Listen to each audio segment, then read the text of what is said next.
ಜನತಾ ದರ್ಶನ ಮುಗಿಸಿ ಎಲ್ಲ ಈ ಬಡವ್ರ ಕಷ್ಟ ಸುಖ ಕೇಳಿ ಹೋಗ್ತಾ ಇದೆ, ಹೊರಡ್ತಾ ಇದೆ. ಸರ್, ಈಗ ಎಷ್ಟು ಗಂಟೆಯಿಂದ ಎಷ್ಟು ಗಂಟೆವರೆಗೆ ಬೈರಮಂಗಲದಲ್ಲಿ ಇರ್ತೀರಿ? ಪರಿಸ್ಥಿತಿ ನೋಡೋಣ. ಈಗ ಅಲ್ಲಿ 2 ದಿನದಿಂದ ಪ್ರಾರಂಭ ಆಗಿದೆ.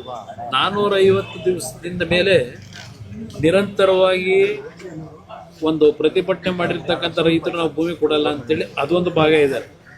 ಈ 2 ದಿವಸದಿಂದ ನಮಗೆ ಹಣ ಸಿಗ್ತದೆ, ಇದರಿಂದ ನಾವು ಭೂಮಿ ಕೊಡ್ಲಿಕ್ಕೆ ತಯಾರಾಗಿದ್ದೀವಿ ಅಂತ ಇನ್ನೊಂದು ಟೀಮ್ ರೆಡಿ ಆಗಿದೆ. ಕುಮಾರಸ್ವಾಮಿ ಅವರು ಇದ್ದ ಪ್ರತಿಭಟನೆ ಅಂತ ಹೇಳಿ ಈಗ 2 ದಿವಸದಿಂದ ಬಿರಿಯಾನಿ ಊಟಗಳು ಅಲ್ಲಿಂದ ಗುಂಡ್ರು ಎಲ್ಲ ಸಪ್ಲೈ ಮಾಡಿ ಅಲ್ಲೇನು ನಡೆಸ್ತಾ ಇದ್ದಾರೆ.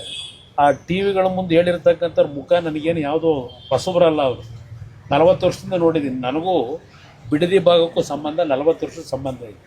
ಇವತ್ತೇ ನಾನು ಹೊಸದಾಗಿ ರೈತರ ಪರ ಹೋಗ್ತಿರೋದಲ್ಲ.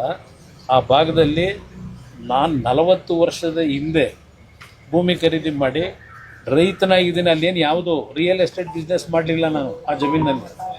ಇವತ್ತು ಅಲ್ಲಿ ಉತ್ತಮ ಅಂತ ತೆಂಗಿನ ಗಿಡ ಬೆಳೆದಿದ್ದೇನೆ, ಅಡಿಕೆ ಗಿಡ ಬೆಳೆದಿದ್ದೇನೆ. ಈಗ ಹಲವಾರು ರೀತಿಯ ಬೆಳೆ ಬೆಳೆದಿದ್ದೇವೆ. ಅದೊಂದು ಭಾಗ. ನಾನು ರೈತನಾಗಿ, ನಾನು ರಾಜಕಾರಣದಲ್ಲಿದ್ದು ರೈತನಾಗಿ ಇದ್ದೇನೆ, ಅದೊಂದು ಭಾಗ. ಆದರೆ 2 ದಿವಸದಿಂದ ಪ್ರಾರಂಭ ಆಗಿದೆಯಲ್ಲ, ಇವತ್ತು ಬರಲಿ ಕುಮಾರಸ್ವಾಮಿ, ನಾವಿವತ್ತು ತಡಿತೀವಿ, ಕಾರ್ ನಿಲ್ಸಿ ಕೇಳ್ತೀವಿ, ರೆಡ್ ಝೋನ್ನ ಯಾರು ಮಾಡಿದ್ದು ಅಂತ ಹೇಳಿ. ಪಾಪ ಇವ್ರಿಗೆ ರೆಡ್ಡು ಬ್ಲ್ಯಾಕು ವೈಟು ಇವ್ರಿಗೇನು ಗೊತ್ತು?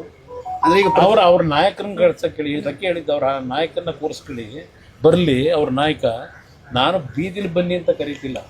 ಯಾವ ಪ್ರತಿಭಟನೆ ನಡೀತಿರ್ತಕ್ಕಂಥ ಸ್ಥಳಕ್ಕೆ ಬಂದು ರೈತರನ್ನ ಕನ್ವಿನ್ಸ್ ಮಾಡೋದಕ್ಕೆ ಅವ್ರಿಗೆ ಯೋಗ್ಯತೆ ಇದ್ರೆ ಕನ್ವಿನ್ಸ್ ಮಾಡಲಿ. ಸರ್, ಈಗ ಹೋರಾಟದ ಪರವಾದ ರೈತರು ಕೂಡ ಬರ್ತೀವಿ ಅಂತ ಮಾಹಿತಿ ಹೇಳಿದ್ದಾರೆ ಈಗ ಬೈರಮಂಗಲದಲ್ಲಿ.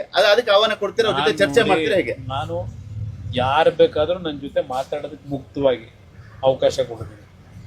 ನಾನೇನು ಯಾವ್ದು ಪೊಲೀಸ್ ಇಟ್ಕೊಂಡು ದಬ್ಬಾಳಿಕೆ ಮಾಡೋದು ಪ್ರಶ್ನೆ ಇಲ್ಲ. ಆದರೆ ಅವ್ರು ಯಾರು ಈಗ 2 ದಿವಸದಿಂದ ನಾವು ಭೂಮಿ ಮಾರಾಟ ಮಾಡಬೇಕು, ನಾವು ಭೂಮಿ ಕೊಡೋಕ್ಕೆ ತಯಾರಾಗಿದ್ದೀವಿ ಅಂತ ಹೇಳ್ತಾ ಇದ್ದಾರೆ. ಅವರು ನನ್ನ ಹತ್ರ ಗೌರವಯುತವಾಗಿ ಇವತ್ತು ಚರ್ಚೆ ಮಾಡಿದ್ರೆ ಚರ್ಚೆ ಅವ್ರ ಜೊತೆನೂ ಮಾಡ್ತೀನಿ. ನನಗೇನಿಲ್ಲಿ ಭೂಮಿ ಇದು ಕೊಡಿ ಅಂತ ಆಗಲಿ ಕೊಡಬೇಡಿ ಅಂತ ಆಗಲಿ ನಾನೆಲ್ಲ ರೈಸ್ ಮಾಡಿರೋದು.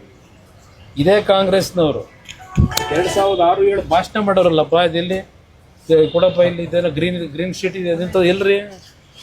ನಾನು ಹೇಳೋದಲ್ಲ, ಏನು ಮಾಡೋದ್ರೆ ಗಲಭೆ ಮಾಡೋದು. ಕುಮಾರಸ್ವಾಮಿ ಅವರು ಗೋಲಿಬಾರ್ನ ಮಾಡ್ಲಿಕ್ಕೆ ಬರ್ತಾ ಇದಾರೆ ಅಲ್ಲಿ ಅಂತೇಳಿ ಆರೋಪ ಮಾಡ್ತಾ ಇದ್ದಾರೆ ಕಾಂಗ್ರೆಸ್ ನಾಯಕರು. ಅವರಿಗೆ ಗೊತ್ತಾಯ್ತು ಪಾಪ. ಆ ಭಾಗ ಶಾಸಕರು ಹೇಳಿ ನಾನು ನೋಡಿದ್ದೀನಿ. ಅಲ್ಲಿ ಗೋಲಿಬಾರ್ ಮಾಡೋ ಸಂಸ್ಕೃತಿ ನಮ್ಮದಲ್ಲ.